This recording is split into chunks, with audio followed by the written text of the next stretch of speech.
1918-ci il may ayının 28-də elan edilmiş Azərbaycan Xalq Cumhuriyyətinin qarşısında duran əsas vəzifələrdən biri əldə olunmuş müstəqilliyin qorunması və ölkənin ərazi bütövlüyünün təmin edilməsi idi. Dövrün ağır hərbi siyasi şəraiti bu vəzifənin həyata keçirilməsini daha da zəruri edirdi. Belə mürəkkəb tarixi şəraitdə milli ordunun sürətlə formalaşdırılması məqsədi ilə Azərbaycan hökuməti Osmanlı dövlətinə hərbi yardım üçün müraciət etdi. Nəticədə Azərbaycan xalqının köməyinə gəlmiş Türk hərbi hissələri və milli tərkibli qüvvələr əsasında Qafqaz İslam ordusu yaradıldı. 1918-ci il Mudros müqaviləsinin şərtlərinə əsasən Osmanlı hərbi qüvvələrinin Azərbaycanı tərk etməsindən sonra ölkənin müdafiəsinin təşkili yeni mərhələyə qədəm qoydu. Bu məqsədlə Nazirlər Şurası Hərbi Nazirliyin yaradılması barədə qərar qəbul etdi. Hərbi nazir vəzifəsi ilkin mərhələdə hökumətin sədri Fətəli xan Xoyskiyə həvalə olundu. Nazirliyin təşkilinə və ordu quruculuğuna birbaşa rəhbərliyi isə əvvəlcə nazir müavini, 1918-ci il dekabrın 25-dən etibarən isə hərbi nazir təyin edilmiş Səməd bəy Mehmandarova tapşırıldı. Qısa müddət ərzində hərbi nazirliyin aparatı formalaşdırıldı. Əliağa Şıxlinski, Həbib bəy Səlimov, Murad Geray Tlexas, İbrahim ağa Usubov, Həmid bəy Qaytabaşı, İbrahim ağa Vəkilov, Süleyman bəy Əfəndiyev, Cavad bəy Şıxlinski, Feyzullah Mirzə Qacar kimi hərbi təcrübəyə malik peşəkar zabitlər mühüm vəzifələrə təyin olundular. Ordu quruculuğunda əldə edilən uğurların əsas səbəblərindən biri onun milli dəyərlərə əsaslanması idi. Azərbaycan dili ordu daxilində dövlət dili kimi qəbul edildi. Milli ordu quruculuğunda atılan önəmli addımlardan biri də milli üslubda yeni hərbi geyim formasına keçid qərarı oldu. Bu geyim əskər və zabitlərdə milli ruhun formalaşmasına müsbət təsir göstərirdi. Bu məqsədlə yaradılmış xüsusi komissiyaya general-leytenant Əliağa Şıxlinski rəhbərlik edirdi. Azərbaycan ordusu 1919-cu il yanvarın 11-dən etibarən yeni milli hərbi forma ilə təmin edildi. Hərbi Nazirliyin əsas prioritetlərindən biri də milli hərbi kadrların hazırlanması idi. 1919-cu ilin sonunda Praporşiklər Məktəbinin bazasında Hərbiyə Məktəbi, İstehkamçılar Məktəbi, Hərbi Dəmir Yolçular Məktəbi və Hərbi Felçer Məktəbi yaradıldı. Təəssüf ki, Bolşevik Rusiyasının üstün hərbi qüvvələrinin işğalının qarşısını almaq mümkün olmadı və 1920-ci il aprelin 28-də Azərbaycan Xalq Cumhuriyyəti süqut etdi.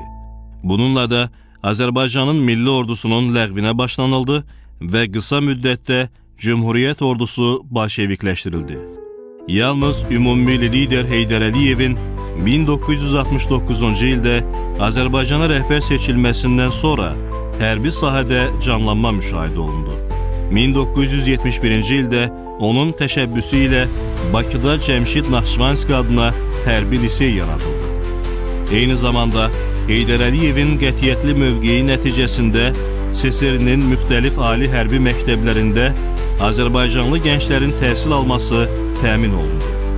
Müasir Azərbaycan ordusunun yenidən qurulması da məhz Heydər Əliyevin adı ilə bağlıdır. 1993-cü il noyabrın 2-sində yaranmış hərbi siyasi vəziyyətlə əlaqədar Heydər Əliyevin xalqa müraciəti ilə ordu quruculuğunda dönüş nöqtəsi baş verdi. Mövcud silahlı qüvvələr vahid mərkəzdən idarə olunmağa başladı. Ordunun rəhbər strukturu sağlamlaşdırıldı, idarə etmə sistemində mühüm dəyişikliklər edildi.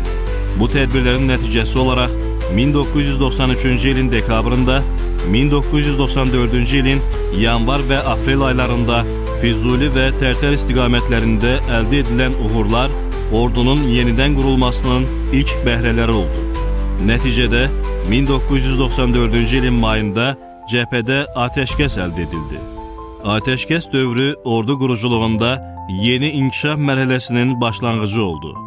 Heydər Əliyev tərəfindən müəyyənləşdirilmiş ordu quruculuğu siyasəti Prezident İlham Əliyev tərəfindən uğurla davam etdirildi. Salam əskər!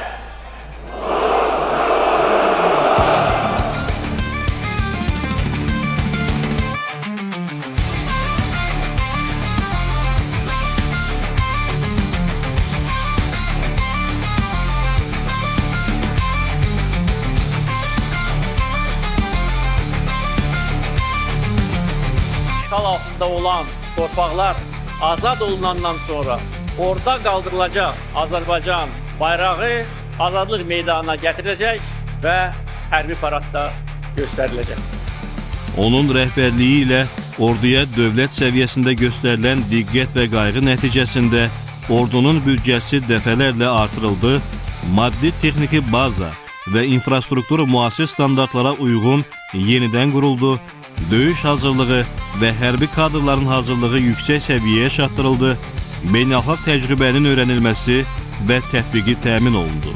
Azərbaycan Respublikasının prezidenti, Silahlı Qüvvələrin Ali Baş Komandanı İlham Əliyevin rəhbərliyi ilə Azərbaycan ordusu Cənubi Qafqazın ən güclü ordusuna çevrildi və dünyanın aparıcı orduları sırasında yer aldı. Ordumuzun gücü 2016-cı ilin aprel döyüşlərində, 2018-ci ilin günlük əməliyyatında, 2020-ci ilin iyulunda Tovuz döyüşlərində tam şəkildə nümayiş etdirildi. 2020-ci ilin sentyabr-noyabr aylarında baş vermiş 44 günlük vətən müharibəsi, antiterror əməliyyatında isə Müzəffər Ali Baş Komandan İlham Əliyevin rəhbərliyi ilə Azərbaycan ordusu dünya tarixində misilsiz bir zəfər qazandı və ölkənin ərazi bütövlüyünü bərpa etdi.